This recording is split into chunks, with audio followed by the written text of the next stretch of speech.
Well, howdy, Okay. Brian. How are you, man? What's happening? We pulled this thing together tonight, didn't we? At the last minute.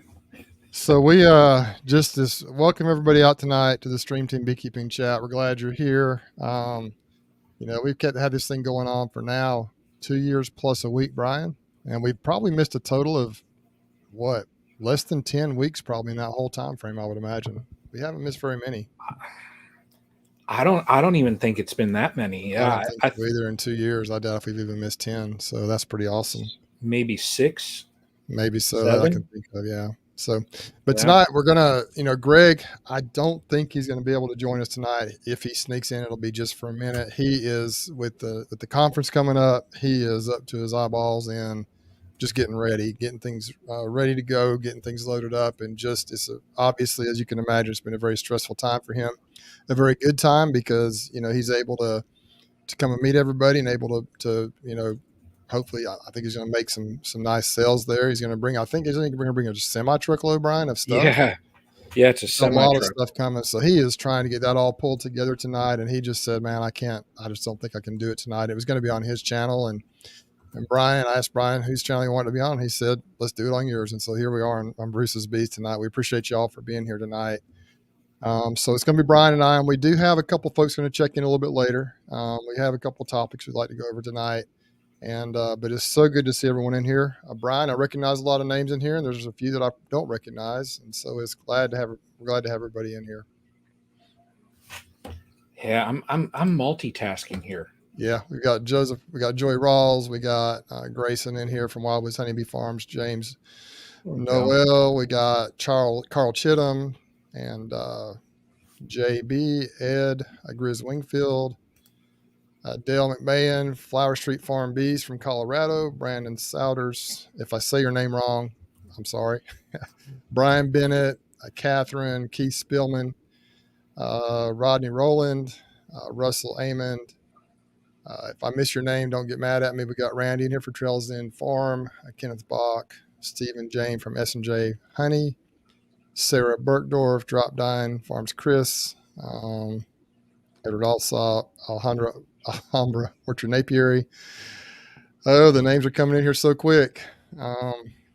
David Hoskins, Cedar Ridge Bees, Tennessee Tim, Sean from Sam Boters, I guess is how you say it, Urban Bees, Loma Vista, Tar Heel Beekeeper, and it just goes on and on. We got Ed from Son of One, Almost a Gardener. I like that. Almost a Gardener and Beekeeper. Rob Bees Apiary.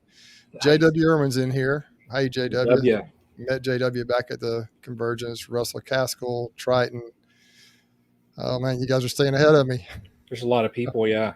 I can't just go through everybody's name. But we appreciate you being here, Spirit Toad, Earl. We got just so many folks in here tonight. Or yeah. Eric, I'm sorry, Eric. And so if I didn't mention you, I'm sorry, but we're going to try and get on. Lisa's in here, Janice. Okay, I got to stop. But welcome everybody to the Stream Team Beekeeping Chat tonight. We're going to try and go probably somewhere around an hour, maybe a little bit more is our plan, but or a little bit less. That's kind of our goal for tonight. Brian's got a lot of things he's trying to do. Brian, what are you doing? I saw you mentioned you were putting something together when we got on here tonight. What are you putting together? Doing some little dials? Oh yeah. So I in fact I mailed, as far as stock, that like Jason and I, we met up and we had we met up several times and we had like an initial figure as far as inventory that we wanted to take to the expo, and that kind of twisted into the inventory that we ended up coming up with, and I mailed that last box out to him today. I'm just getting some final things done, like card holders and different things like that, just for the display, and just a couple other little odds and ends, but almost wrapped up with the 3D printing for NAHBE. So it's going to be fun. I mean, we have we'll definitely have something that'll catch the eye of folks as they're walking in. Let me just say that. So if they miss this one thing that will be at the Queen Right Dial display at that booth, I will be surprised. So Jason went way above and beyond as far as this one item. I was surprised when he sent me a little video of this thing, and I was just sitting here on my phone, just shaking my head like, oh my gosh. Yeah. So I can't wait. Jason's very skilled and talented at that kind of thing. Yeah. I'm not. I'm sure his Yeah. wife probably participates in that as well a little bit. Yeah. And so, Yeah. But anyway, so tonight I thought we'd just take a brief moment to talk about what's going on with our bees, and then I thought we got a question or two I'd like to ask you, Brian, and then we're going to have a couple of guests on real quick, and some folks that you may or may not have ever met before, briefly, and then we're going to move on to the rest of the show. So, Brian, tell me what's going on in your neck of the woods as far as your bees go. Well, everybody knows I had a pretty lousy November. I had 2 colonies abscond in November, and it wasn't like unique to my apiary. Through the Ohio boards, like different groups and things on the Facebook thing, on the interweb, I saw other people in Ohio reporting the same thing, that they were having colonies abscond. Now, like I see food, feeding, things like that, and they're out. And I don't know if I missed chat and if people are saying that might have been why. The colonies were heavy. The one colony that absconded was my very, very pleasant colony. The highest mite count on that colony all year was 9. So it wasn't that there was just an astronomical mite load in there. I have no idea. But, moving on and moving past November, I've got 13 colonies. I did go through all of them. I believe it was yesterday. And I've got a video that should come out tomorrow, and going through all the colonies. They're all looking good. I had I had one colony where, even just checking the faunet, and I was, lifting up the reflectix. A couple of the girls come out and wanted to say hi to me, so I had to put on my jacket and stuff, and I was fine with that. But they're looking good. I one of my apimays, I cracked that feeder. I lifted that up just to look, and there was over 7 frames of bees in that. So, I'll take it for the end of December, and there's almost 7 frames of bees in there. It's a good amount. So they're looking good. We'll see though. I mean, we still have well over 3 months before, we get into kind of that area where, we can get syrup on, and we can, not worry as far as running out of stores with them. So I'm content. Let's just say I'm content with where they're sitting at. So I got a plan though. And we've spoken about this, and I don't want to go down the rabbit hole of talking about all this, but I've got my Hive Alive fondant on, and we know the benefits of that. We've talked about that. But I ended up ordering, I think John Turpin from Strong Microbials was talking about, he did a video, and I think they're calling it, instead of rocket fuel, they're calling it super fuel. It's the Strong Microbials fondant that has the Apis biologic in it. So I ordered a 40-pound pack of that fondant. That way, when it gets, late winter, almost to spring, I'm going to switch my fondant over from the Hive Live to that Strong Microbial. So they're looking good, and I'm getting excited for 24. I got some ideas, so hopefully they fall all into place. But we'll see. I mean, time will tell. So, but awesome. What's going on in my situation now? I had that back about a month ago or so. I had that just a Beemageddon up in Ozark with all the beetles and everything. And so I peeked in on them a couple times. Haven't really gone through them, but I haven't seen near as many beetles hovering around. I haven't really gone through them. I've kind of left them alone. but I think I probably hammered about thousands of beetles that day. And Wow. so I think they're doing better. I think they're kind of bouncing back. And then, but the rest of my bees are looking pretty strong. And I've been just hitting them with oxalic acid. I'll tell you this, for those of you who saw my last video, I have two of the units now. I have the compact and I have the regular instant vet. And that compact is awesome. They're both really awesome units. And two of them, I can just move on through those. I mean, I can go so fast. It's already fast with just one of them. With two of them, I can go twice as fast. So I can get through 10 colonies like in 5 minutes. I mean, they've got to warm. It takes them 3 or 4 minutes to warm up, probably. Yeah. But once they're warmed up, I mean, I can just fly through those colonies. So it's really awesome. Well, that's almost like how Ian does it, because I believe Ian has 2 of the instant vapes. And I mean, as long as you have the batteries, I mean, you can just run down those pallets. And I mean, you're probably ripping through a yard quick. Oh, yeah. I think if you have a large operation, you have to have at least 2 or 3 of them. And the batteries is the issue. I watched it, and Ian's on here tonight. Hey, Ian, glad to have you on here. But I think he actually is kind of charging batteries. He's like, I don't know how many batteries he has, but I think he's kind of, as he uses this battery, pops it on the charger and then just goes through. But you can go really fast, but if your batteries run out on you, then you're in trouble. So, you got to have those batteries available. And I have right now, I bought 4 6 amp hour batteries back when I got the unit. And then I have 2 more 9 amp hour batteries I just got, which those things are not cheap. Wow. But I lost one of my 6 amp hour. I don't know if it was sitting on my truck and it flew off, or I don't know if I just put it somewhere. I cannot find it. So I have 3 6 amp batteries and 2 9 amp batteries right now. Okay. And so that's kind of where I'm at with my deals. So right now, just kind of treating with oxalic acid, peeking in on them. I'm gonna, I'm checking the weights. I'm not gonna have a lot of time to do a lot of feeding or anything until after the conference. But boy, when that conference is over, here in Alabama, bee season, it's game on. January, game on. So anyway, but that's kind of what's going on here. I wanted to ask a question, kind of the first topic tonight, and we're gonna bring our first guest on here in just a minute. Brian, I wanted to ask you. If you could, kind of the topic is, if you saw the thumbnail, we got a road out in front of us as far as you can see, basically it's going into supposedly a sunrise.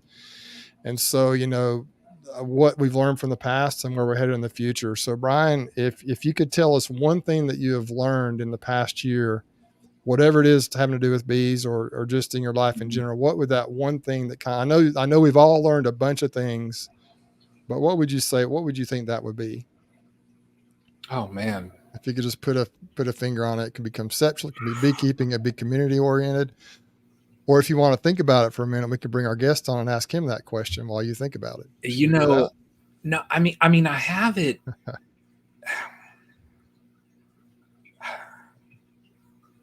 One thing I learned from this year is,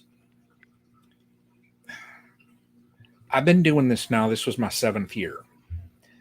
And it was about 3 years ago when I had like that learning moment where lost all the colonies, and I kind of did a let's step back and reorient and assess what was going on, and developed a new plan, and was moving forward with that plan. And this year, what hurt me is I played around too much. And what 2023 showed me is that if I have a plan that works, why change it? Now you can make little tweaks and things like that, but I want to try moving forward to stay focused on my plan. And not just, if I see something in a video or I see this and that, and whatever, or I hear about it, not just say, hey, let me try that. And, I saw this, so-and-so's doing this. Let me try that. I'm not going to do that anymore. Moving forward, I'm going to stick to what I'm doing at Castle Hive's apiary, and that's it. Yeah, that is a very valuable lesson. I'm kind of in the same boat. I always want to try everything. and that's kind of really hurt me in the long run. I've decided I've got to be much more efficient. Yeah. We've got a guest I'd like to bring in here. Let's see if we can add him to the stage here. This is Ashby Miller. Hey, Ashby, how are you doing this evening? Hey, guys. How are you? Hey, Brian. Good, So good. I reached out. Good. We decided to do this thing tonight, and we found out that that Greg wasn't going to be on here. I'm like, man, what are we going to do? And we decided that we go ahead and do the stream tonight. And I thought I'd like to bring a couple folks on that maybe we haven't had just for a few minutes. And Ashby is a little bit unique in that he is basically on the verge of becoming a commercial beekeeper, but he has not been to NAHBE yet. Hasn't been to the big conference yet, but he's coming this year. And so I thought that would be someone unique that we could bring on. But Ashby, we don't have a lot of time, but in basically, let's say in about a minute and a half or less, tell us who you are, what your goals are, just in the most abbreviated version you can think of. Well, those are big shoes to fill to step in for Greg. Uh-oh. Did we lose him? We got me for a second. Yeah, we got you now. Okay, there we go. So sorry about that. So my alarm was going back off. Anyways, man, big shoes to fill. I can't fill Greg's shoes. Anyways, we are excited about going to conference this year. Corey and I will be going. And man, having never been to Hive Life before, we don't know what to expect. We currently have about 500 colonies. I'm leaving my day job shortly, and we're very excited for this upcoming season. We're still going to try to grow this year in addition to selling a lot of nukes and queens. And so I'm more interested to, I've never met Bruce in person or Brian. So I'm looking forward to just meeting a lot of people and seeing some of the doodads and gadgets that people sell. Sometimes people will kind of sell you anything, but occasionally you see that item of, oh, I didn't know I needed that. And I know there's a lot of stuff we still need. So I'm excited to see all the vendors, kind of the cutting edge on what people have to offer in more spaces than just bees. Wax production, and we're focused on genetics. So obviously those folks are going to be my big stop, and just finding out how other people do it. I'm looking forward to meeting people like Chris Warner, who have clearly paved the way. Bob Benny have decades of having paved the way, and just hopefully get a chance to talk with them and catch those little nuggets of information that make a huge difference to your season. Yeah, one of the things, and Brian, I think you'd agree with me, is that there are some incredible speakers, and it's an incredible trade show. But I think the number one thing about the convention that I've taken away the last couple of years, I've bought some products, and I'll listen to some of the talks, but it's the community. Like you say, getting to meet people, whether it be in the YouTube world or just people that you've heard of, like Chris Warner and others, us on this chat here, or just so many people, Bob Benny and Cayman, all these folks that so many people haven't had a chance to meet yet. And there's so many more. That's what's really cool. Not only other people that you've heard of in the YouTube world, or people are going to be speaking, famous beekeepers that are speaking, but just people that are just hobby beekeepers, people that are just kind of in it. You see everyone that you see people there from folks that have 1 or 2 hives all the way up to big time commercial beekeepers. And you get to see the cutting edge of everything there. And so it's really neat. And it's been that way the last couple of years. I guess this is the 4th year that Cayman's done a conference. Yeah, I believe. And so first year it was just a few hundred. Then it was like 1,500. Then last year, or maybe 2,000, it was then it was like 2,000. And this year's going to be over 3,000. And so it's just turning into this monster thing. And ultimately it may end up being one of the largest ones in the world. So I thought you'd have share a unique perspective, Ashby, because like I say, you've been wanting to come. Now you're finally gonna be able to come. You're taking that next step into the commercial beekeeping world. And tell us the name of your channel. Ashby does have a beekeeping channel, and I really like Ashby's channel in that he explains exactly what he's doing and why. Obviously we all do things a little bit differently, but Ashby has a really good knack for hey, this is where I'm trying to go and this is how I plan to get there. This is my plan, as far as like the future, like becoming a commercial beekeeper and how you're accomplishing that goal. And then you show the work that you're doing to get there. So explain briefly what the name of your channel is and kind of what what you're trying to accomplish with your channel, Ashby. Yeah, so it's Ashby Farms NC, and we're located in Burlington, which is central Piedmont. And I really enjoy YouTube as a tool for myself for watching content and learning. Back to what you just said about the conference, which is consider beekeeping as an industry prior to maybe 2015, where YouTube wasn't really a big thing or a big tool or a way we communicate with one another. Like, you would be lucky to have great, to go as far as the state conference, and you may happen to come across 2 or 3 great speakers. But here at Cayman's upcoming conference, like, there's so many, you can't go to all the speakers and listen to them at once. And I just think like YouTube's such a unique tool this day and age of a way to almost get to know people, even though you never met them. It's almost like you know them. So I try and gear my YouTube channel towards the person who's got maybe 10 or 50 hives and is looking to maybe grow to what they would consider their next step. And then what steps I took to make those same, so to go from 50 to 100 and 100 to 300, kind of what that took. And I'm also like I enjoy content that's short, straight and to the point. So I try and make my my YouTube videos that are just kind of short and straight and to the point, and follow whatever plan we've decided. Yeah, you do a good job with that. And I think you do a good job of showing what you're doing. And I'd recommend anyone go check out the channel. Once again, the name of that channel, Ashby, it's Ashby Farms NC, and that's on YouTube and Facebook. Ashby Farms NC. Question I like to ask, it's kind of the question of the night. If you could think back on the past year, lessons learned, what would you say? It can be anything from technique to community to just a concept. Think of something off the top of your head. What is a lesson you've learned within the past year that you think will help propel you forward in the future? I would consider this my biggest one-day mistake of the year.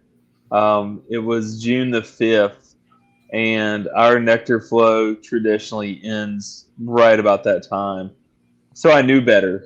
And so we went in and we had 90 nukes, and they were all nice, strong 5 frames by then. And we decided to split them. And we just took the queen and half the hive, put them in a new nuke box, and then we just dropped a cell in right behind. And in our nuke mating yard, we have so many colonies within a mile in all directions. I was like, oh, they'll be fine. We'll check back, 3 weeks later.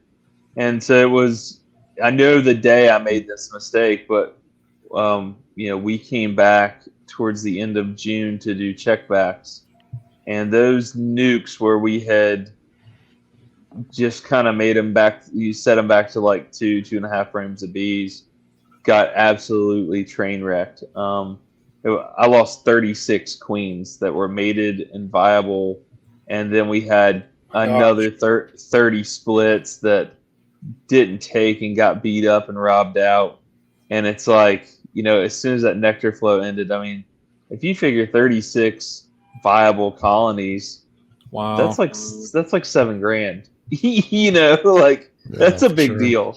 So it was one of those, we were in a hurry, and I knew about it, and I won't make that mistake again. You don't make splits towards the end of a nectar flow, or if you're going to, you put them somewhere very isolated to limit the robbing, and that was just a big failure on my part. So that's the lesson learned. That's how it works, though. You have to try it to learn. Sometimes, unfortunately, it's difficult, but because of what happened to you and the videos you've made, hopefully that will help some others from experiencing the same issues. I've actually had a couple of videos this year, and in the past, quite a few videos where I actually messed up in whatever way, and and hopefully it's helped somebody else not make the same crazy mistakes I made. Yeah.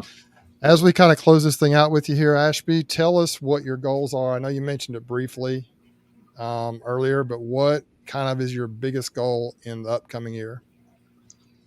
Our goal is we're still growing. We've got quite a bit of interest already in some of the stuff we're doing. We've started a co-op amongst some VSH breeders with the idea that we're going to swap virgins in order to swap genetics at no charge to one another, no monetary exchange. And so as a co-op this year, our goal is to identify and breed from at least a group total of 50 high scoring both UBO and Harbo assay queens. We want a big genetic pool. And so our goal is to work through some of those issues. And then our other goal is with Corey and my wife, we're gonna shoot to again grow. I doubt we'll hit 1,000 colonies, but we're gonna make a stab at it. So there's a lot of work that goes into both of those, but a lot of behind the scenes and meetings and willingness to go help people and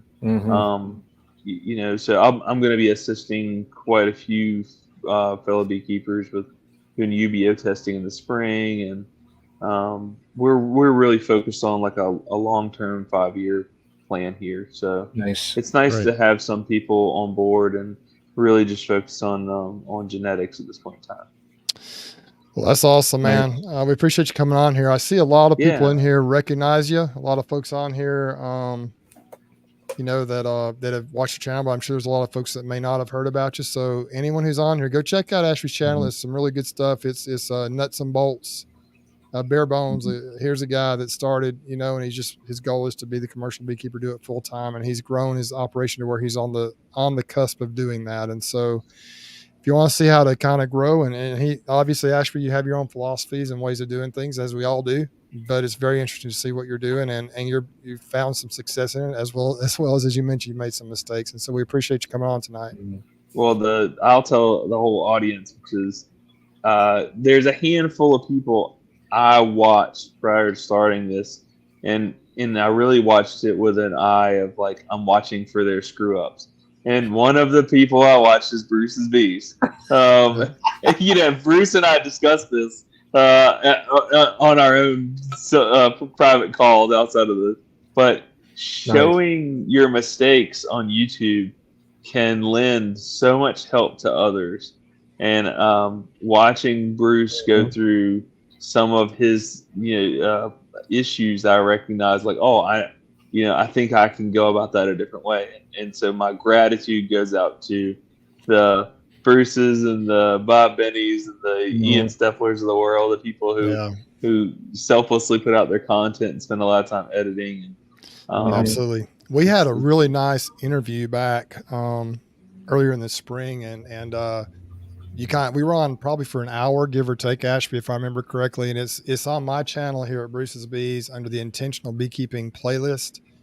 And it was really good. I'd like to do a follow-up one maybe with you here in the next year, in the first couple of months, January, maybe March, sometime in the winter, early spring, and just kind of a follow-up video. And we'll spend more time talking about all these topics. And so thanks for joining us. I understand you kind of took a little break from your date with your daughter tonight. So we're doing it. So we're going to let you get back to your daughter.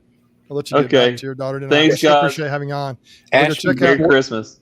Ashby, before you run, I was going to say, when you go to the conference, make sure you have one of these. Okay. Bring a notepad and bring a pen. Because when you're sitting down, and this is advice that someone else that had gone to the conferences had told me, said make sure you bring a notepad and a pen, because when you're sitting and you're listening to the talks, or if you're talking to people, you could write down some notes. It's like a journal, Yep. Yeah. Plus, Nice. you can, I if appreciate you that. as you network and stuff. I've never done Yep. that, but I may do it this year. If you network, you can write down Yep. contact information, names, addresses, and things like that as well. Yeah. So, but Yeah. hey, it's great having you on. Once again, name your channel, Ashby. It's Ashby Farms NC. Guys, thank you for all the content y'all put out. It's so I watch, and it's like that's so helpful for somebody who, if you're just keeping 2 or 5 or 10 hives, I promise their content is just spot on. So Awesome. I encourage you to watch the channel. Thanks, guys. Well, Y'all have a Merry all right. Christmas and Happy All New right. Year. Thanks, man. We'll talk to you later. Ashby, take All care. right, thanks. Yep. Bye bye. All right. Bye bye.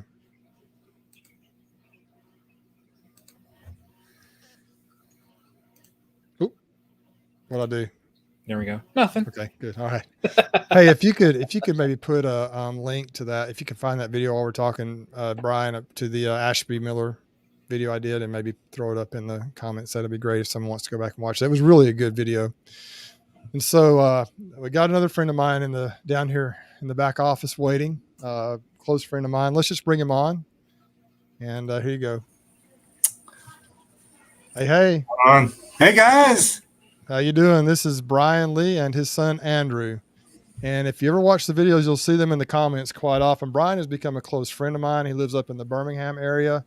And hey, Brian Coper. Let's see if we can show this background, the picture in the background. Is there a way to do that with all 3 of us on here? Right there. This right here, our backdrop tonight, is actually courtesy of Brian Lee. It's his home there in Birmingham. This is one of his beehives. You see how beautiful that was earlier this evening. So Brian, I thought you'd enjoy looking at that. And so Brian, I've been to Brian's house, beautiful place, just absolutely beautiful up in the foothills. I guess, is that the Smoky Mountains? This is up in the kind of mountains, foothills of Smoky Mountains, and just kind of east of Birmingham. There's just an absolutely beautiful place. So yeah, Brian, welcome to the Stream Team Chat tonight for a few minutes. Hey, thanks for having us. Yeah. And this is Andrew, his son. Pleasure to meet you guys. I wanted to bring you guys on tonight for a couple of reasons. First of all, Brian, like I say, is a good friend of mine from here in Alabama. Brian and Andrew and your other son, Blake, were at the conference last year. And so I wanted to bring someone on who was, number 1, a hobbyist, and number 2, someone who had been to the conference before. And Brian, if you guys, and Andrew, feel free to chime in as well. Tell us a little bit about your experience last year at the conference and what you enjoyed about it, and what some folks in here who might be coming can look forward to this year. Oh, yeah, sure thing. So last year was my first conference, and a little background about myself. This is going on my 4th year, I guess you could say, managing bees, and 3rd year harvesting honey. So I really, the goal of the conference going last year was really to try to kind of learn all I could, because what I find out with beekeeping, if anything's, nothing's absolute, I guess you say, in beekeeping. So I was the guy that purchased a package of bees, and after a week or so they absconded, and then I went and I bought some nukes, and we ended up losing them over the winter. And then I joined, finally, I guess you could say, I guess swallowed some pride, and I joined a bee club, and there I actually, was able to get a mentor, if you will, and end up being my 7th grade science teacher. So we kind of had a little history together, which was awesome. But yeah, so my whole goal of going to the conference last year was eyes wide open and just trying to learn all I could. And it's funny, Brian mentioned about having like a little notepad. I think I took probably about 25, 30 pages of notes the first day. Wow. So I was, like I said, eyes wide open, ears wide open. And I was there just to learn all I could. So that was kind of our goal. Now, obviously, being at the conference, there was a great opportunity for fellowship and camaraderie. I was able to meet you, Bruce, and Brian and Greg, and build that relationship. I have really grown accustomed and fond of our bee community. It's just a great, just a great group. Everybody wants to help everyone. So anyway, that was kind of our goal, or my goal was to continue with the learning process. Because like I said, there's nothing absolute in beekeeping. Now, That's true. my Right. boys, on the other hand, they had another goal. Yeah. They had the opportunity to meet with Hive for Heroes and Steve Jimenez, and they were able to, I guess you could say, I'll let Andrew and Blake just let them. Let Andrew tell the story, because it's kind of fascinating what they did. Yeah, jump in, Andrew. Y'all come on in here. There's two sides to every coin. There's the side that, you go there for the bees and you go there to camaraderie and all that stuff. And then there's the other side where I go there because my dad wanted me to go. And I mean, at first I wasn't the biggest. I would help my dad in the farm and whatnot and the apiary, but I wasn't the hugest fan, but I wanted to go there with him. We wanted to go there with him just to celebrate it with him and, have some company.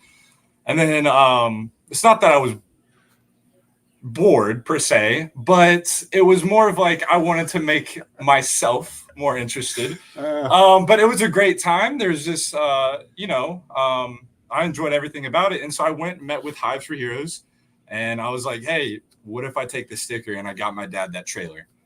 Just something funny. And they're like, oh, we'll put that on the page and everything. We'll make that a big deal.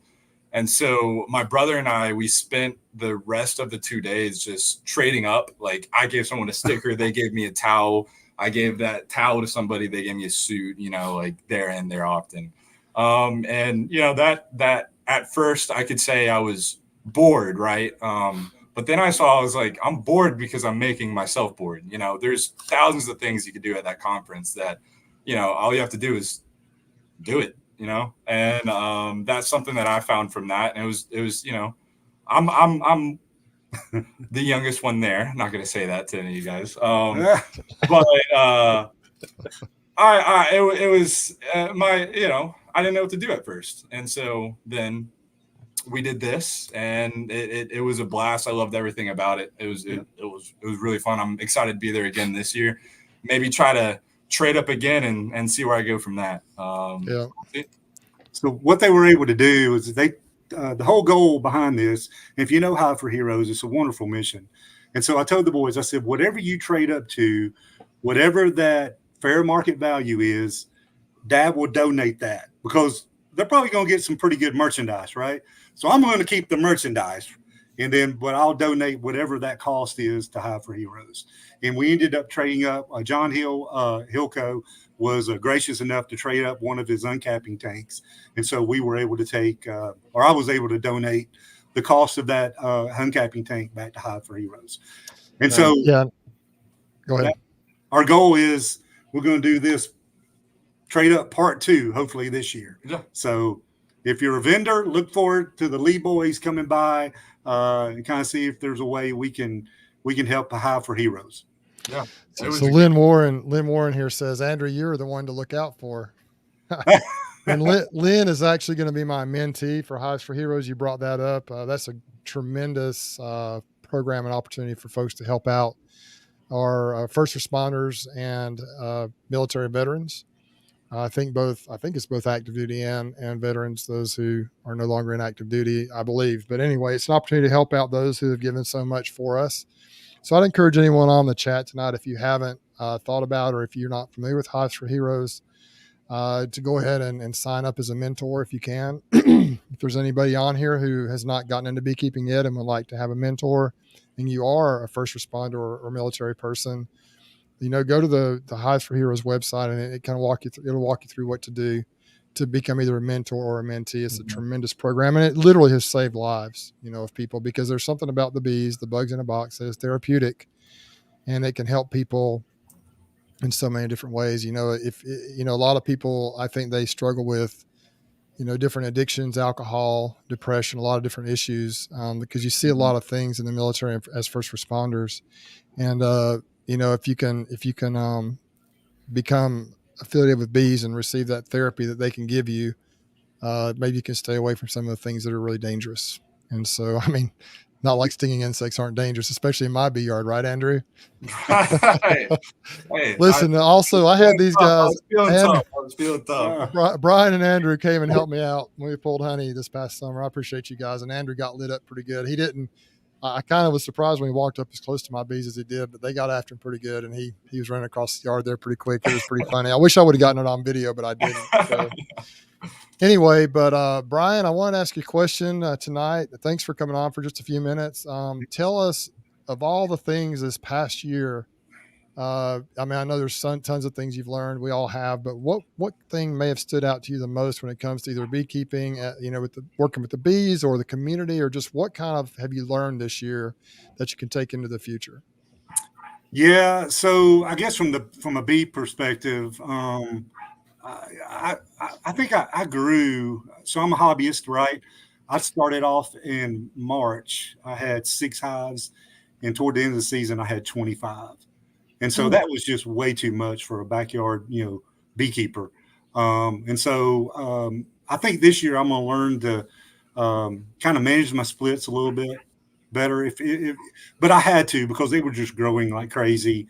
I watched a few swarms. I just kind of just waved and said, if you really want to leave, go ahead and leave. I just don't have room for you. But I think this year I'm going to definitely try to manage my colonies a little bit better. I was a little selfish during the honey harvest this year, and I think that got me in some trouble. I probably took way too much of their stores and their reserves than I should. So I really had to feed a lot. And so I'm going to watch that. And then for some reason, my bees, and I treated, they just became infested with mites. And so I'm going to be much more diligent this year with my mite control, trying to watch those. I mean, I had one wash in the fall. I mean, I had like 50, 56 mites. Wow. And so that's just way too much.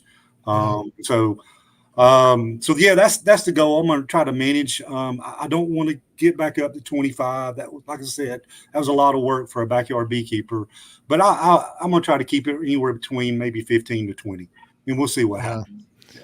And if you look right here, you can see that here's the beehive up here. And if you look right down here, that's the house. And that's not very far. And so Brian's wife likes to work on the hill between the house and the beehive. And so she was not super excited about having all those bees flying around during certain times of the year. So anyway, I met your sweet wife. She's awesome as well, Brian. And you just got a tremendous family. And we appreciate y'all coming on tonight. Brian, actually, he came down a couple times. One time he helped me make some splits, and then he came down and helped me harvest honey. And we went to a ball game. Brian is a graduate of Troy University. It's about an hour north of me, and he actually played football at Troy, and so he hosted me to a ball game there, and we just had a really good. He's become a close friend, and I appreciate your friendship, Brian, and thanks for coming on tonight. Hey, thanks for having me, Bruce. Well, Andrew and Blake, we'll see you guys here in a few days. Thank you, guys. So nice to see y'all again. Brian, y'all take care. Y'all take care. We'll see you soon. All right. Thanks, Bruce. Thank you. Bye. Bye-bye. That was fun. Awesome. Yeah. Awesome. He's almost mirror to what I've realized as a backyard beekeeper, just the hobbyist. I think I was up to 22 or 23 earlier this year. And very quickly I realized that's too much, and 15 is going to be my number. That's what I'm going to be at. As far as hives that I want to keep and manage, that's all the hive stands that I'm going to keep. So anything in addition to that, once I do splits and things like that, I'm going to make nukes, sell them. I'm not gonna go higher than 15 just because for me it takes too much time, Sure. So Brian, briefly, I just want to run through. I'd like to thank everyone, Brian Bennett, for the super chat here, super sticker. Also, Ed Grizz Wingfield, thank you so much. Looking forward to 2024. I am too, and of course, my buddy Brian Coper here at Castle Hives. Thanks so much for your friendship and for the super chat. So I thought that would be kind of fun to do tonight. Just bring a couple folks in that we haven't had on before, and just spend a little time kind of getting some insight from them.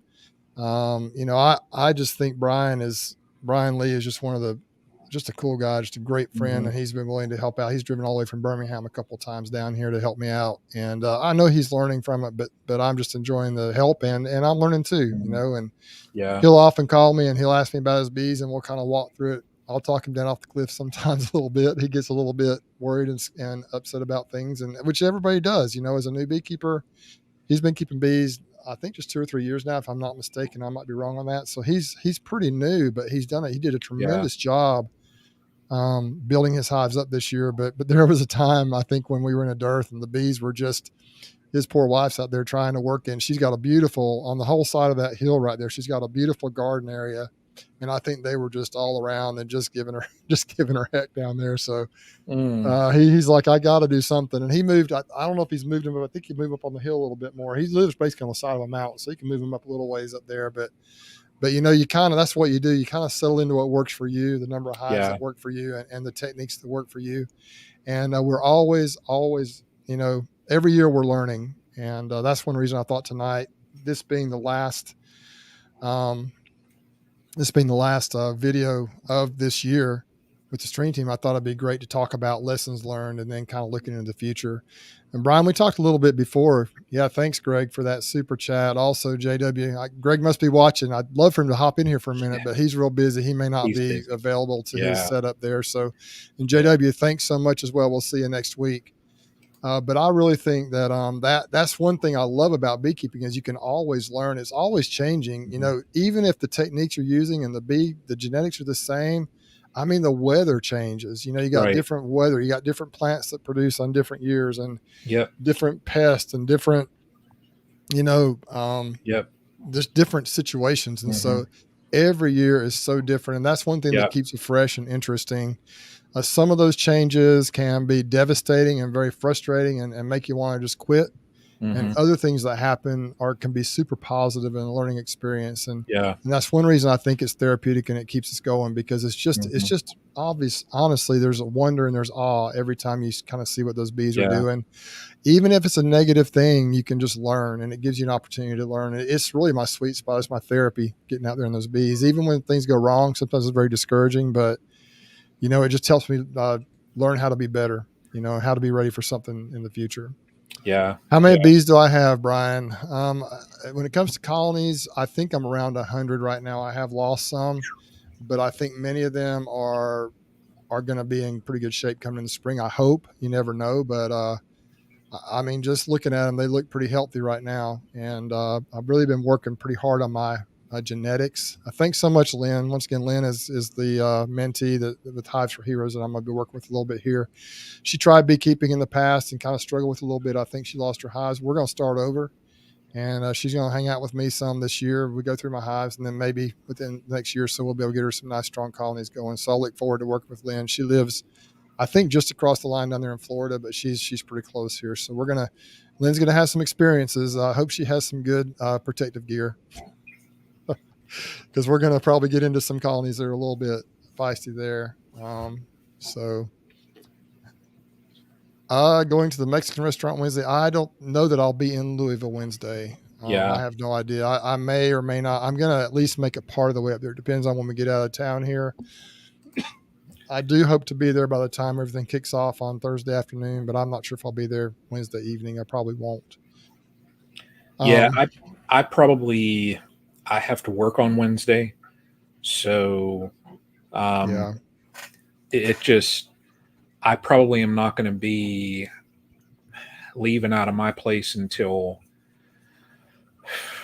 4:30, and then it's, I think, 5.5 hours. So, you know, for me to grab dinner down there, I'm probably not going to get down there until 10 o'clock, 11 o'clock, just all depends. So. Yeah, and we may go up and maybe stay somewhere in Tennessee or wherever, just depending on when we roll in, and then that'll be a decent drive, because it's about 8 hours, give or take a little bit, from here to there. And it's really not. It's not much further than Sevierville was. I don't think it's maybe an hour more up there, which kind of surprises me. But you know, Sevierville, from here you go north and then you go pretty far east, and it'll throw you how far that actually is. You think it's in Tennessee, and it is, but it's way over on the eastern side. And so that's kind of our plan. So I wanted to talk a little about things I've learned in the past year. I've learned a lot this past year. First of all, I've learned, I think, and Brian and I think we've talked about this a little bit. I need to just kind of stick to what works. I've tried all kinds of things the last couple of years. Every time I hear of a product, every time I hear of a technique, I want to try it. Every time I hear of a different type of queen or genetics, or double deeps, single deeps, triple deeps, deeps and medium. I just, I want to try everything. Yeah. And I am working on the genetics, and that's something I'm going to continue to do. But I think, I did lose a lot of colonies back in the, when I was getting started, but I also had a lot of success as well with some of the things I was doing that I've kind of gotten away from. And so I'm going to try and go back to some of the basics. One thing I want to try to do this year is be more efficient. And I've done a pretty good job of that, treating with oxalic acid vapor the last couple of weeks. I've gotten to the bee yard, treated and left, and I haven't tried to go through every colony and just see what's going on. I just kind of make sure we got bees and make sure they look pretty healthy and then move on. I've got to be more efficient, and I don't have to get in my colonies as much as I do. I don't have to, evaluate them and get in them as much. And so that's kind of my goal this coming year, is to be more efficient and to just, once again, that intentional beekeeping keeps popping up. It's like, go with a purpose and accomplish that purpose and then leave. You don't have to stay there. Yeah. And if the purpose to go that day is just to hang out with the bees and enjoy the time, then that's what I'm going to do. Yeah. But if I'm going to treat for mites and I end up going through and doing an extreme and thorough inspection on every colony before I treat for mites, then I've actually probably spent a lot of time I didn't really need to spend. And so that's something I've learned, is just be more efficient. I've learned a lot from so many people in this community, from you guys, Greg and Brian, and so many others. It's just been a phenomenal experience. And so I'm still trying to figure it out, but I think I'm going to back off on trying every little new technique and every new, that's what I'm going to do, and every single genetic that's out there. I think I'm going to stick with what, I'm going to really watch these queens I got from Michael Palmer and Greg. And try to kind of build a gentle genetic. I'm also thinking about trying in a different bee yard, maybe some Russians a little bit, because I've heard some good things about them in this area. Tyler Walker is using those, and very frugal bees, and I'm going to try them maybe in an isolated place and see how they do. And then, but just kind of, that's something I'm thinking about doing, but I haven't. I've got to just see what I end up with coming out of spring. But my biggest goal this coming year is to make a lot of honey again. And we're preparing for that already. We've actually bought a Cowan uncapping system, and a used one. And so that'll help us be more efficient there. So everything's about efficiency for me this year. Last year just about killed me physically, and I want to be more efficient this year and not be quite as physically demanding as it was last year. But that's kind of what I've learned and where I'm going. And once again, that efficiency, that intentional beekeeping, great queen's dead mites, and proper nutrition. I'm still working on it, but hopefully we can start to get that ironed in a little bit, honed in a little bit. Yeah. This next year,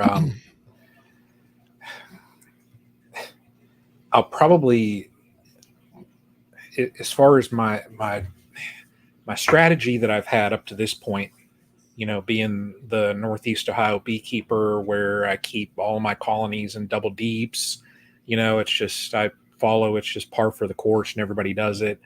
2024 will be interesting because I'm going to transition all of my colonies other than 2 to single brood. So I've researched a ton. I have the techniques down, at least in my head, time wise. I know when to take what steps just to manage it. But it'll be interesting. I know there's some trade-offs with single brood as far as feeding, but I'll take it, having to pay closer attention on feed versus, I'm saving money when I treat because I'm not having to treat, colonies that are in a double brood, or in 2 deeps. I'll take that. Inspections should be faster for me, so I'll take that. So 2024 is going to be, I think it's going to be that year. Now, it's going to be my 8th season, but I think 2024 is going to be that year where I kind of get that plan just set. you know. And like you, I mean, I want that efficiency, and I started that this year where I was transitioning all of my equipment over to the same. I've got those bucket, I use buckets on everything. I have all my colonies now with the insulated inners. So it's just efficiency wise. If if you need to add a box to all of your colonies in a yard, well, you're not having to look out the window and say, well, hang on, I need 3 8-frame boxes. I need, a couple 10 framers. Oh, well, I have that nuke over there, so I got to check that. It's just, I want everything standardized, and that just, as far as efficiency, I mean, it really improved my efficiency in going through my apiary. So 2024 will be good. I'm looking forward to it. So, and I hear when you do go over to the single brood, that your honey crop just goes through the roof. So, yeah.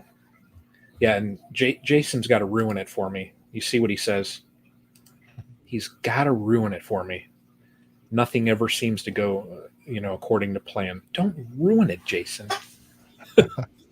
But well, I'm kind of the opposite. I'm thinking about, honestly, the perfect size for hives here in this area to me is a deep and a medium. But that can be such a pain in the tail when you're trying to do splits and things, because you have two different sizes of equipment. Yeah. My favorite thing to run is the double deeps, because they're so easy to split, moving to next year. But like you say, so I kind of let them work into whatever size they will. And this year I'm going to try to kind of maybe get them into more double deeps. And then next year in the spring, I can do splits easier and pull new hives easier. But man, that's always a challenge. I kind of just let them grow into whatever they'll grow into. This past year, I think one of the reasons I got the honey I got in large part was because I had some fairly new colonies that I just slapped a queen excluder on the single deep, and then they made honey. Whereas in the past, I might have put another deep or a medium for a brood box on top of there and not gotten the honey. And so I kind of did that, and it worked out okay. But the deep and the medium to me is the perfect size. But man, it's just such a pain. Honestly, it's about the same. I think that's about the same as a double deep 8-frame. But I don't run 8-frame equipment, so that doesn't work out well for me. So anyway, but either way, we'll figure it out. We'll keep things going. And I definitely plan to, when it comes to the YouTube channel, continue to share videos. And I may not show everything I do like I have in the past. I want to kind of move in a little bit of a different direction. I'll do some of that still, but I've got some ideas of things I want to do. I still want to kind of go back to the intentional beekeeping interviews. I want to show more like some of my more recent videos. The last 2 or 3 I've done, where it's been kind of a concept or a principle or something that's going on that you may not see every day, like the hive beetle video, the compact instant vaporizer. I'll put a link down below for that instant vaporizer. If you want to go watch that video, it turned out really nice. And that is an incredible, powerful little unit. I love that thing. And right now is the time to treat. And so I'll put a link to that down below. It is an affiliate link for my channel. And for me, I just get a little tiny bit out of that. But I know Rob's had a tremendous response to that. And honestly, talking about the Instant Vet Compact, it's a really tremendous unit, but it's about the same effectiveness as the other one, to be honest, about the same speed and everything. But it's just so much more simple to use. It doesn't have all the gauges and light, all the gauges and everything you got to look at. It just has a light that blinks, and it goes, you can just tell what that light's doing. You don't have to realize, you don't have to look at everything, all the different aspects of it, and try and stay on top of everything. So it does work well. I really like it. But I've got them both running, like I said earlier in the chat, and man, you can just fly through it. Brian Gregg, I think, mentioned earlier, didn't he, that he is listening in, but he hasn't had a chance. He can't get on tonight. So he is listening, and he did send us a super chat. I appreciate that, Greg. And also Brian Lee, really appreciate the you coming on tonight, first of all, and I appreciate that super chat. That was real nice of you, and look forward to seeing you. Everyone, go up and you see all these people here in the comment section. If you come to NAHBE, just look for each other. Y'all meet each other. I know many of you have already met each other at the other conferences or at the Convergence and other places, but try to meet as many folks as you can. A lot of folks on here have channels, many of you don't, but just try and search out folks and get to know everybody. I look forward to meeting many of you. And if I forget your name or if I don't put 2 and 2 together, please forgive me, because you know, I have people coming at me and it's like, I recognize you. And sometimes I recognize faces from previous years or from your channels. And I just can't remember names. I'm getting a little bit old, Brian. I'm the old man of the chat Well, here. So I'll tell you what, though, that's the one thing I will say also.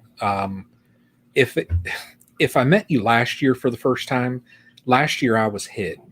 So you were tired. If you come up and you're like, hey, Brian, it's good to see you again. And I kind of look like, just say, oh, I'm so-and-so, because I'm horrible with names. It's like, I think the second or third time that I met Bruce, even after doing, like 50 of these, I walked up and I'm like, man, that guy looks familiar. So, but yeah. And just some folks on here have their names aren't what their YouTube name is. And so, yeah. I mean, Brian, you do a good job of knowing what everybody's names are, but I just know your YouTube name lots of times. I don't really know what your actual name is. So just please forgive me. And when you introduce yourself to me, if I forget your name, don't be upset with me. It's just, I honestly really struggle remembering names. And, but it's going to be a phenomenal opportunity to get to know so many people next week. And, if you introduce yourself to me and I can't remember your name, don't get upset with me. But it's going to be, I'm going to be meeting so many people and going from person to person. And so it's really a busy time, but I really do enjoy it. And that's really what I've gotten out of the last couple of conferences, the last 2 years. I came and really has created a product where you get to meet other beekeepers. You get to meet the folks in this community right here in the chat section here. And you just get to see people face to face and shake their hand and get to meet them and talk to them for a minute and just get to know where they're at. And so it's awesome. And we appreciate that. But and Bruce, and we can't disclose this just yet because it's expo secret, but I have an official title. Okay, we'll have to find. Is it going to be kind of like Mike Berry's? Everybody, well, I mean, I'm not world famous or anything, but my Queen Right Dial official title, it'll be good. It's going to be good. So yeah, Ian's asking if we're going to take any lectures. I think, Brian, you did have scrolling underneath here before. Yeah. Talk to him a little bit about the schedule because Ian brought this point up. I think it's really good. So Ian says, are we going to have time to take any lectures? You guys will be swamped at the booth. Yeah. So kind of explain what's going on the scrolling underneath, what this is. So as far as like the individual lectures, there's 2 that I definitely want to see. And if I can, what are their balloons going on here? I have no idea. How in the heck did that even? Brian, you hit some kind of a button. I don't know. That was bizarre. What did I do? I don't know. I got to figure out how to do that. All I did was put my book down over my keyboard like that, and you must have hit a button. Balloons. Anyway. The mention of Ian, the beautiful balloons came across the screen. Yeah, that's weird. But no, anyway. I want to hit 2 talks, but then what we're going to do at the Stream Team, like podcast booth, Greg's going to have that all set up and Greg, leave it up to Greg. I mean, it's going to be a top-notch setup. It always is. But I have it on a ticker at the bottom of the screen. On Thursday, we're going to somewhat keep a schedule so that way folks will know, when we are going to be at the booth. Because last year, it was so difficult because when I got there in the morning, it was just, one after another, after another, after another. And the next thing I realized, it was like noon and I hadn't left or done anything. And it's like, oh man. So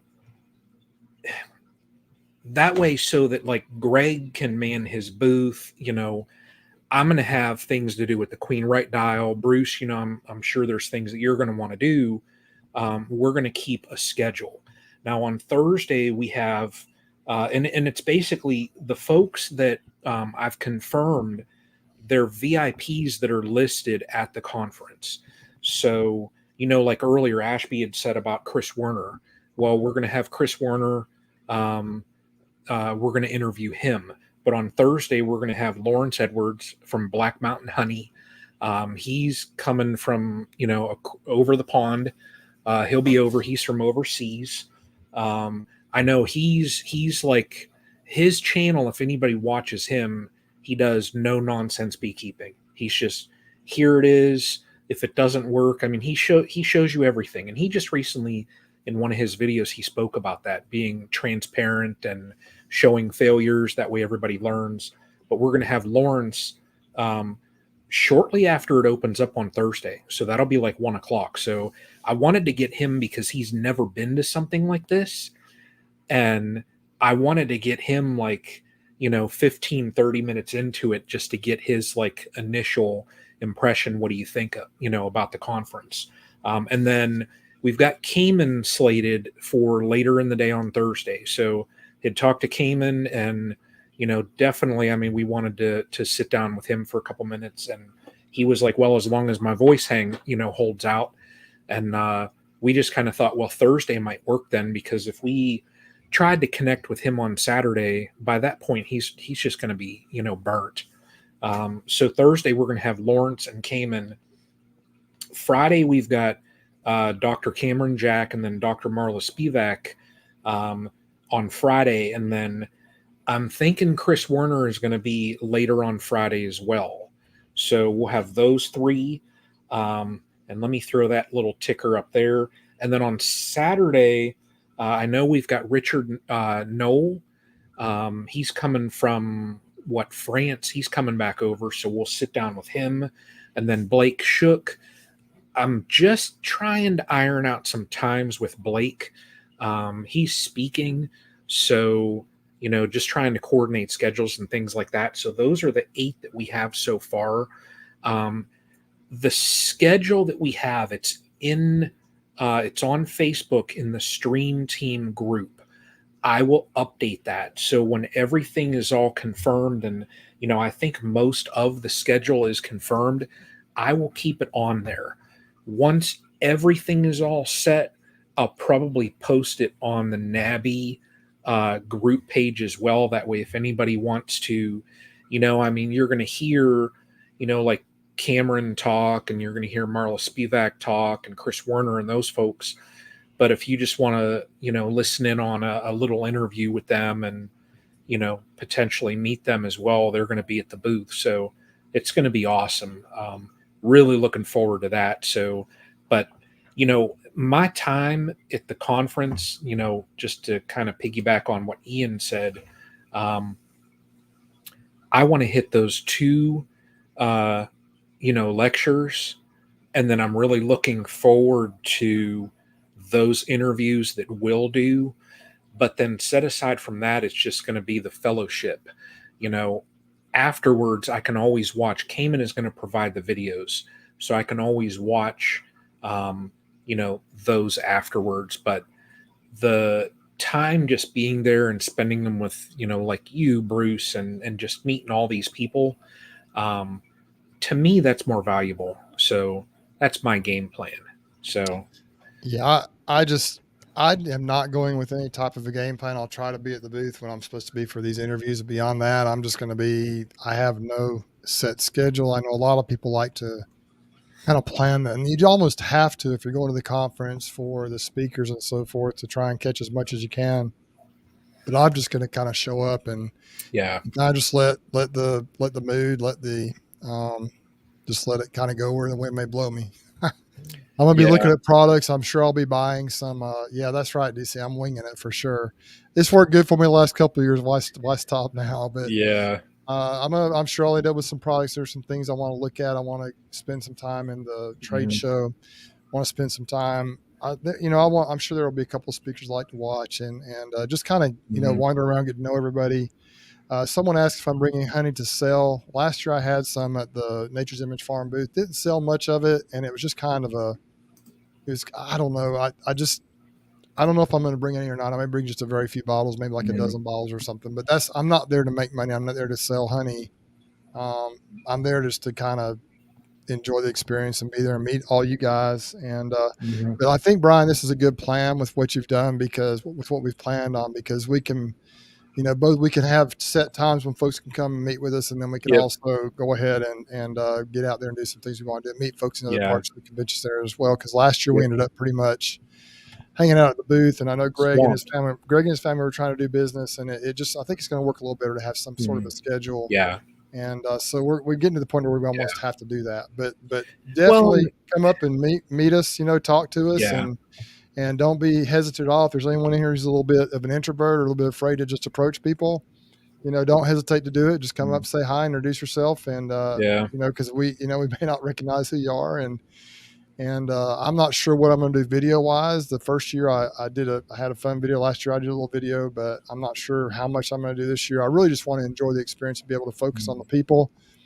So I know there will be a lot of creators there creating content. I'm not sure what I'm going to do. Dirt Rooster just dropped a video that was phenomenal from last year's conference. If you want to if you haven't been to this thing, if you haven't been to a conference before and you want to see the type of feeling that's going to be there, just watch that video from Dirt Rooster. He had a great video that kind of caught a lot of the spirit of the conference. And this year it's going to be that times 10. There's going to be an electricity there. It's going to be unmatched, I think. And so it should be a lot of fun. Yeah. I plan on filming some. I mean, I have a plan in my head, at least. I think I'm going into this expo with more of a plan, just because last year was just such a whirlwind of a day. I only had that one day there. And it was just kind of like a blur. But this year, I'll be there every day. So I want to take advantage of my time there. And I probably will, if I can just get through the vendors one time, I know I'm not going to be able to talk to every single vendor or whatever, because it's just, this place is massive. But I at least want to get through it just and kind of film that area. That way people that don't get to go, can at least see the size of it. And I kind of have a plan for, like, when I do see people, a couple questions just to ask. So just to make it fun, so, but it's going to be fun though. So definitely it's going to be fun. And you know what I saw, Bruce, every single year, one time in my life, I've always said I would love to go to one of the races in the Triple Crown. The Churchill Downs is 5 minutes away from the convention center. So that's set aside from the expo. That's the one thing I think one of the days right when I get out of there, that way it's not too dark. I just want to go over and get a couple pictures of that, because I think that's going to be, very, very cool. But yeah, I'm looking forward to it. So really looking forward to it. Well, I think, once again, the whole idea tonight was to talk about kind of what we've learned in the past year. The thumbnail, if you go back and look at it, I'm not sure, Brian, if you could pull it up, but the thumbnail basically it's out in the desert, which I don't live in the desert, but it had a road going into the sunrise or the sunset, whatever you want to call it. But basically the theme is that, we've got to learn from what we're on this road of beekeeping or this road of life. And we've got to learn from what we've learned, what's behind us, and keep looking ahead down that road ahead of us. And we'll, keep going towards the light, learning, getting better, improving. And in each of us in our own lives, it's a little different. We've got different goals. We've got different things we're trying to accomplish. But just, and that road may wind a little bit. It may veer a little bit, but it's, we're headed in that direction, and just keep moving down the road. And if you kind of hit a bump or get in a little wreck or something and you have to stop for a little while and start over, that's okay. But just keep going in that direction, going down the road. And that's kind of what the whole thumbnail was about, is learning from the past and looking forward to the future. And the title talked about NAHBE and, the North American Honeybee Conference Expo and beyond. And, that's the immediate thing that's coming up for many of us on here. And for many of us a lot of people may not make it up there. But anyway, that's not just about the conference. It's about the future, this upcoming year and the years ahead. So take courage. This past year is behind us. If you don't have bees yet, let's look forward to getting started on it if it's something you want to do. If you have bees, if you lost bees, whatever it is, it's a new year coming up, new opportunities, new things. Learn from lessons of the past and move forward and just continue to try and get better at your craft. And that's all that this whole thing is about. Greg always talks about there's a conduit. The bees are the conduit to the people. And there's no place where that is more evident than at the at Cayman's conference, the Bee Expo that's coming up. That is going to be the most evident, manifestation of that you'll see anywhere.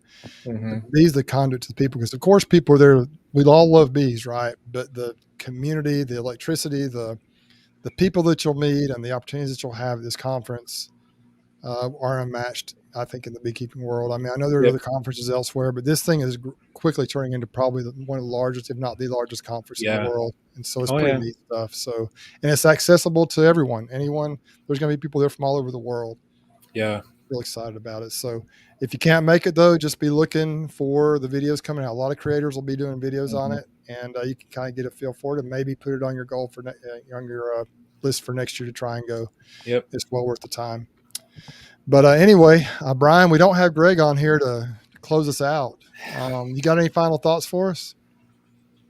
No, I just want to tell everybody, thanks for tuning in. I mean, it's like Greg's, or like Bruce said earlier, it's been 2 years and a week that we've been doing this, and just 148 people now watching. It's the support, just say thank you. So, and I think this will be the last time that we're on here in 23. So, hopefully everybody had a wonderful Christmas. Have a happy New Year. And for those that are going to the expo, look me up. I'll be there. Come up, say hi, shake my hand. We'll chat for a little bit, but definitely look me up while you're there. So, last week we talked about how everything got started. We've talked about it a couple of times in past videos, but last week we spent a little time talking about the history of the Stream Team. It was a 2-year anniversary of the Stream Team, and how everything kind of got started, and kind of just the tremendous community that's been built. And it's not, the three of us, we've formed really good friendships and have a lot of good memories, but without the folks in this chat right here, we should just go hang out and not, the reason we do this is because we get to share these experiences with all of you. And I did want to share one comment here before we go, Brian. I think this is kind of cool. Honey here. A year ago, I was diagnosed with cancer. Now, after chemo, radiation, and surgery, the pathology report shows I'm diseased. I think it's supposed to be disease-free. So hopefully this year I can go beekeeping crazy. And so that's awesome. Glad things are working out for you there. But, it's I can't say it as good as Greg can, but we just appreciate you all for being here. And remember, what's he say, Brian? To be the change you want to see in the world, or something like that. Yeah. But anyway, Greg, we are sorry. Greg, we're going to butcher it up. But we really appreciate all y'all for being on here. It's been a great chat tonight, and we plan to continue this thing into 2024. We look forward to seeing all of you in the highlights here. Jason, thanks for the super chat there. Thanks everyone else who have contributed tonight, both in the comments and via super chats. It's well appreciated. It just goes right back into the channel, and it makes it worthwhile, the time and effort that we put into these things and into our channels. So we appreciate all of you guys. Bruce. And it's been what, Brian? Remember to be the lighthouse and be the change you want to see in this world. That's right. See everybody. Take care, everyone. We'll see y'all next year.